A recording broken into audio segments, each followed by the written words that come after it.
तुला शिकवीन चांगलाच धडा 28 एप्रिलच्या भागात. आजचा भाग अतिशय जबरदस्त असणार आहे. भुवनेश्वरी तानाजीस म्हणते ते सामान बाहेर फेक. अक्षरा म्हणते मॅडम मी तुम्हाला सांगितलं ना माझं शाळेचं सामान आहे म्हणून.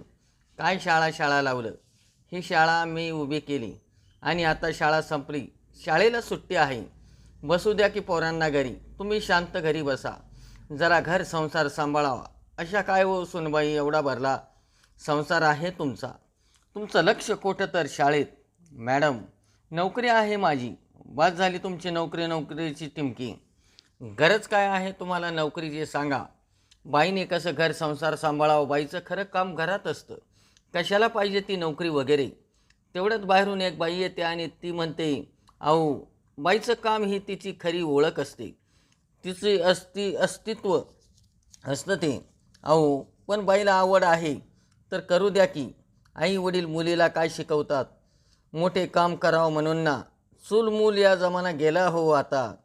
ती बाई देवीला नमस्कार करते. भुवनेश्वरी म्हणते ओ कोण आहात तुम्ही आणि आमच्या घरात कसं काय घुसल्या एकदम. अहो मी राणीची आई आणि आमच्या गोट्या बापूची सासू. प्लीज मला गोट्या म्हणू नका. असं काय करता. तुमची आईच तुम्हाला गोट्या म्हणते ना. मग मी तुम्हाला गोट्या बापू म्हणाले. मी काय म्हणाले ते चुकीचं आहे ते सांगा. बाई जर एवढी शिकली तर तिनं बाहेर पडून काम करायला नको का. अहो काय हरकत आहे.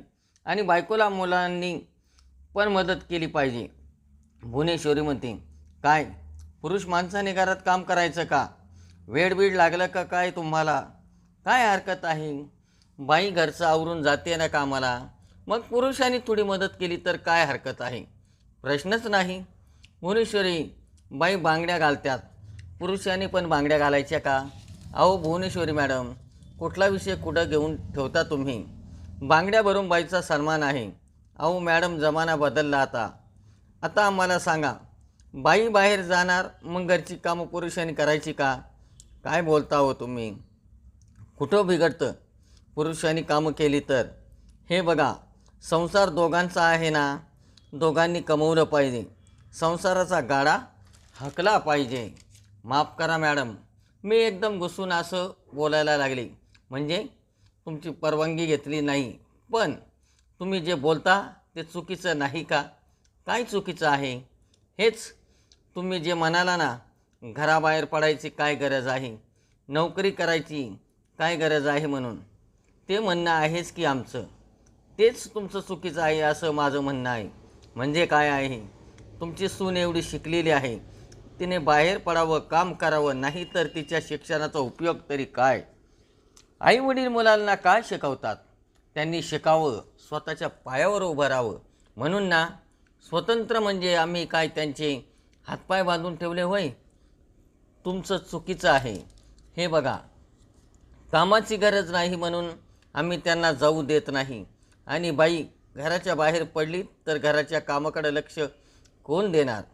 अहो घरात लक्ष ठेवण्यासाठी दुसऱ्या बायका मिळतीलच काम करायला नाही का.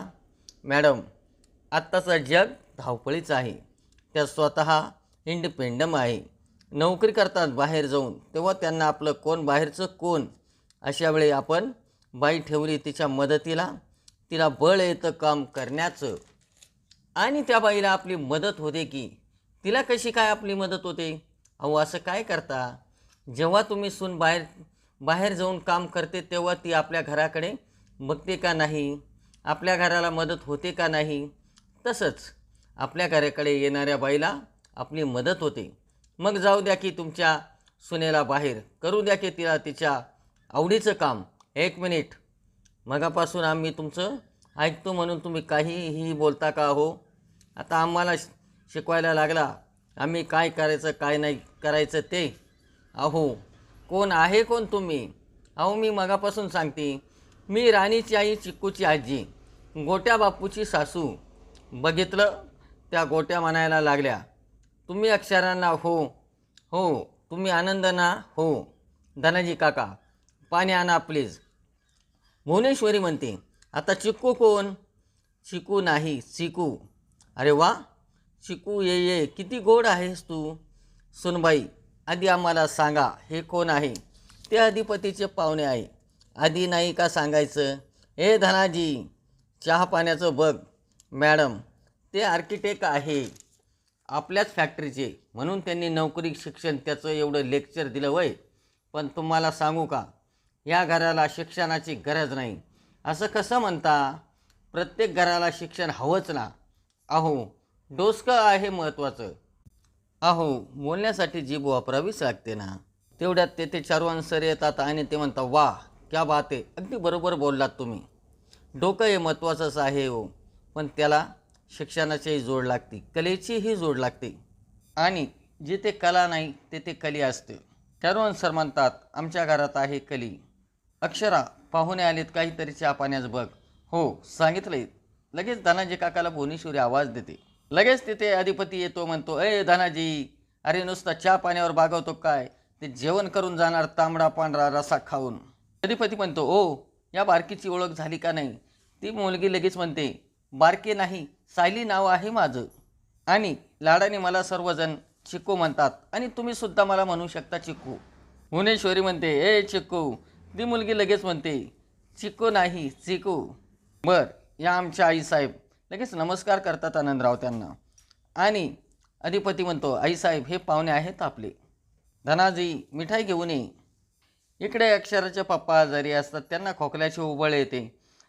अक्षराची आई म्हणते, काय झालं मला सांगायचं ना, नाहीतर हे इथं इरा आहे की. इरा मोबाईल बघत बसलेली असते. इरा, काय करतेस? तुझ्या बाबाकडे लक्ष नाही द्यायचं का? ते आजारी आहेत ना. लगेच इरा म्हणते, काय बघायचं मी आता? मी म्हणाले होते दवाखान्यात जाऊया, औषधं घेऊन या, पण तुम्ही माझं ऐकलं नाही. मग बसा आता इथं. अगं, काय बोलते इरा तू? हे तोल गेला होता त्यांचा, पडले असते म्हणजे. एवढं काय आहे ग त्या मोबाईलमध्ये? सारखं सारखं मोबाईल. अगं, आता औषधं गोळ्या घेतो, जरा बरं वाटेल मला. नाही नाही बाबा, आईला फक्त चान्स मिळाला मला बोलायचा. तिला माझ्यातलं काहीही चांगलं दिसत नाही. जे काही चांगलं आहे ते फक्त फक्त ताईकडे. एक काम कर ना, तू तिलाच का नाही बोलवत बाबांची काळजी घ्यायला? काही काय बोलते? मी अक्षराचा विषय काढला होता का?